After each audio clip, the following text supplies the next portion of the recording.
Yes, nawakaribisha wapendwa wa Mungu katika jina la Yesu Kristo. Mchana wa siku ya leo tumebarikiwa ili tukaweze kuzungumza mambo ya ufalme wa mbinguni, ya kwamba Mungu ametuneemesha siku ya leo katika jina la Yesu Kristo.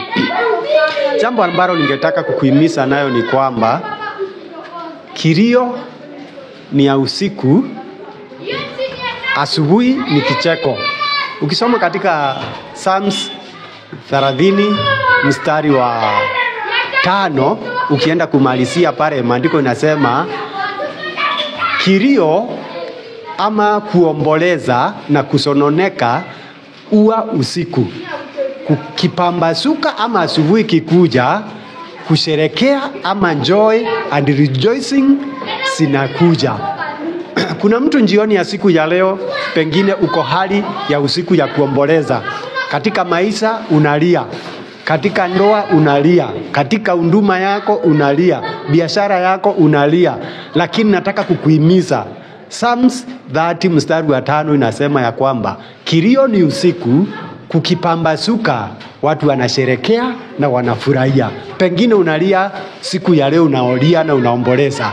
Nataka nikuhakikishie ya kwamba siku ama wakati wa kicheko na wakati wa kuenjoy inakuja, iko njiani. Usife moyo, hata kama unalia, hata kama unaomboleza, kuna siku utacheka na utashangilia, na hakika utasema Mungu amekushindania na Mungu amekupigania katika jina la Yesu. Kilio ni usiku, kukipambazuka ni kucheka, kusherekea na kushangilia mbele ya Mwenyezi Mungu.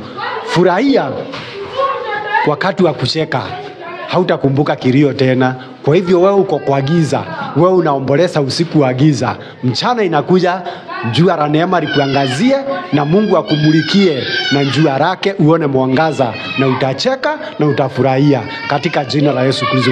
May God bless you ukiliamini neno la Bwana, na Mungu akutendee mema na akufanikishe katika hali zako zote. Amen. God bless you. God bless you. Halo, mimi naitwa George. Tumekuwa tukiwatangazia ya kwamba tutakuwa na our guest ambaye ni one of our minister anaitwa Client Blessing, na tulikuwa tumewaagiza by saa 9 tutakuwa tumeachilia Echoes of Heaven, ambapo tulirekodi na tukafanikiwa, but ikawa mashini zetu zikatufelisha side moja, padi ya sauti na padi ya nini hazikuendana vizuri. Radhi pale na tutatengeneza maiki zetu juu tumekuwa na changamoto hapa na pale, na tunaomba Mungu atatusaidia na tutatafuta mashini zingine ambazo sitafeli. May God bless you. Keep on subscribing. Next Sunday tuko hapa na nyinyi, tutarelease new thing. God bless you.